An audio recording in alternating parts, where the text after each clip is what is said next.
Yeah, and at first it feels a little bit morbid. Obviously, people are dealing with a massive, massive crisis on the other side of the world. But here in America, and I know we have listeners and viewers all over the world, it feels a little bit weird to be like, yeah, but well, my gizmos continue to be on time. But it is important to take a moment and take a long view and recognize what's going to happen to the distribution logistics of the way not only our electronics, but all of the imports that we get from Japan, right, and all the affected areas. Yeah, it's definitely not the most important story coming out of Japan, but that doesn't mean that it should be ignored entirely.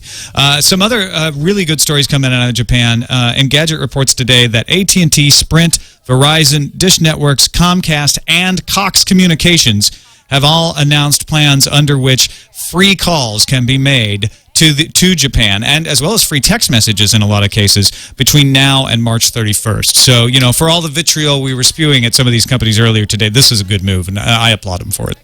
Oh, fantastic. Yeah, and look, this is one of those times when it's like there's nothing but good to be done. You do good for the people. You do good publicity for yourself. We know the folks over at Apple kept their Wi-Fi on. They were allowing people to come in and actually bunk down in the Apple stores. It's brief moments like this where to see everyone come together and put aside, you know, the bottom line for a brief moment makes everyone feel good. Yeah, that Apple story is really touching. Kevin Rose had some emails that he posted on his blog about, you know, it became that scene from the movie where everyone gathers around the electronics store and watches the TV broadcast, except for the modern era. Everyone was in the Apple store watching the live stream on the laptops that they have set up there.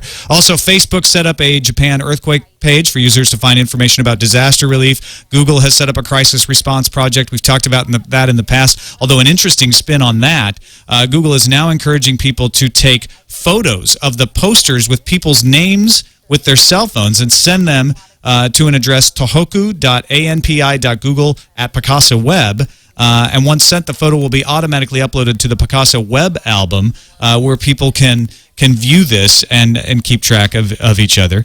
NTT Docomo, Japan's largest wireless carrier, has set up a database where you can enter the cell phone number of a person to confirm his or her safety.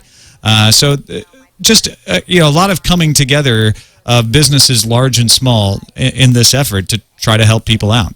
Now, this is interesting. In the chat room, Stephen M. just tweeted or sent over to us that Verizon's offering free access to TV Japan through their Fios TV service. So and I think it's fascinating. Yeah, that's great.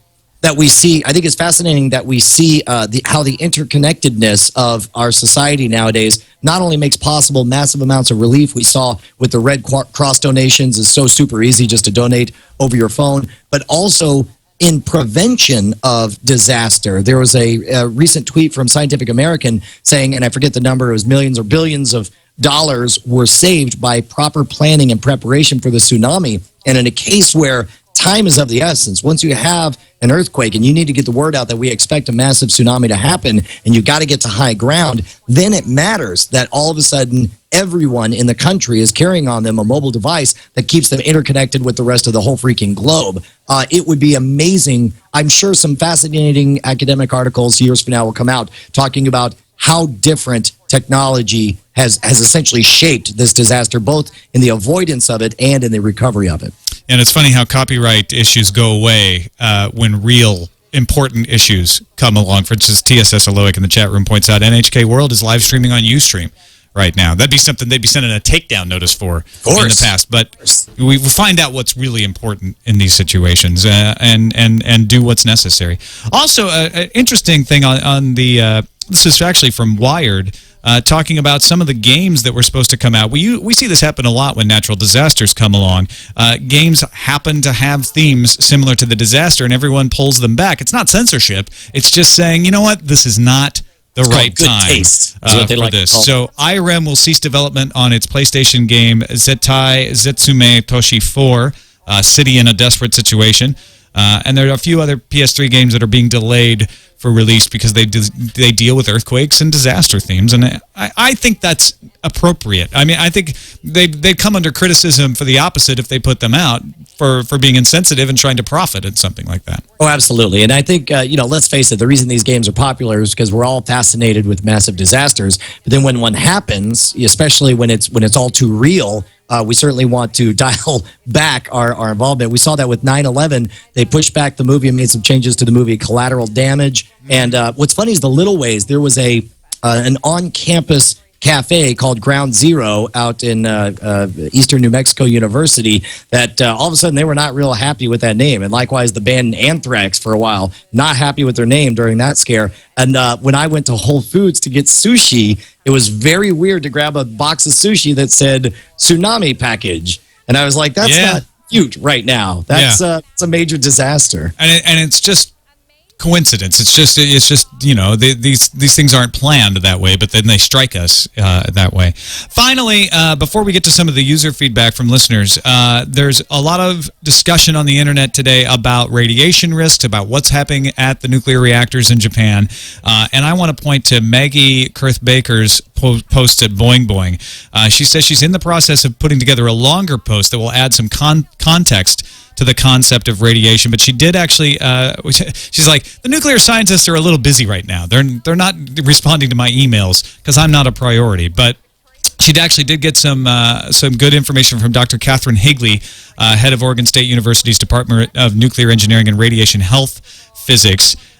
And says that information keeps changing from the Fukushima power plant as the situation changes, but one plant worker received a 10 REM dose. That's twice the annual occupational dose, twice what regulators have deemed safe for someone who works in a nuclear power plant. Now, the interesting thing about this, you may think, wow, twice the dose, that's horrible. But that risk translates into a 1% increase into having some sort of cancer or some sort of health risk related to that radiation. So twice the radiation does not mean twice the risk. Obviously, it raises your risk, but 1%, actually 0.5 to 1%, is a lot different. So I like, Boing Boing is doing a great job, by the way, of covering this and trying to bust through the FUD and say, this is real. This is the PR that you're getting. This is what seems to be really happening on all sides of the issue, not just like, busting the FUD of the power plant, trying to contain the information about what's really happening, but also trying to bust through, people overreacting to the radiation issue. Radiation is a bad thing. I mean, I'm not saying it's okay, but you need to have some accurate sensibility about how bad it is in order to accurately estimate how bad the problem is. Well, let me tell you, if you want to immediately cut past anyone's logic circuits and immediately make them scared, just mention nuclear radiation because it's so counterintuitive. It's this thing you can't see, touch, smell, or perceive in any way that can kill you. Nuclear fallout, of course, is a real problem. But one of the things that, and this is in no way meant to downplay the danger of the situation, but as people start throwing around the word Chernobyl, people really start to get worried. I want to point people to, there's a fantastic speech by Michael Crichton that you can find on YouTube. I believe it's called Fear and Complexity. And he talks about how he wanted to create a global disaster. So he looked up some research on Chernobyl. The initial estimates at the time were that 2,000 people died at the accident and that upwards of 400,000 people died through later complications because of exposure to radiation and cancers and that kind of thing. As he dug into the numbers, the actual numbers turned out that around 50 people died during the actual disaster, most of whom, about 30 of them, were fighting the fire live on the scene, and that's where they died. And that long-term cancers and infertility rates were such that basically only 4,000 to the day. Now, of course, the speech was written a while ago, and of course, there's some fact-checking to be done on that. But that is a massive difference from a perceived disaster to the actual number. And the one thing he points out that blew my mind was that the World Health Organization did a study on what the biggest impact of Chernobyl was, and they concluded that the number one negative impact of Chernobyl was not the radiation exposure, it was the perception of being told that you're going to die young, that you're going to be infertile, you can't have children, and that you've got nothing to live for. That's what caused the suicides and the early death rates and the unemployment and the malnutrition. And in this case, it wasn't that they were given bad radiation, they were given bad information. And as we do our next flirtation with this, it'll be interesting to see how our hyper-connected society tells the story of this potential nuclear disaster. And it's actually the same issue we run in and talking about politics. You run in and talking about radiation, where if you start to say, look, it's not as bad as they're saying, all of a sudden people say, so you're saying radiation is fine. So you're saying there's no risk. And that's not true. That is not what we're saying at all. Not at all. But there is, trying to find out what is the actual risk. There is a risk, But it's not helpful to say, like, it's radiation and therefore everyone's going to die, because that And in doesn't fact, help it's not understand only it not either. helpful, it's actively harmful. Scientists are very familiar with something they call the nocebo effect. It's a negative placebo. They call it the death bone, the death rattle, where somebody points to you, they give you the evil eye, they say you're going to die, and people, sure enough, die. And so it's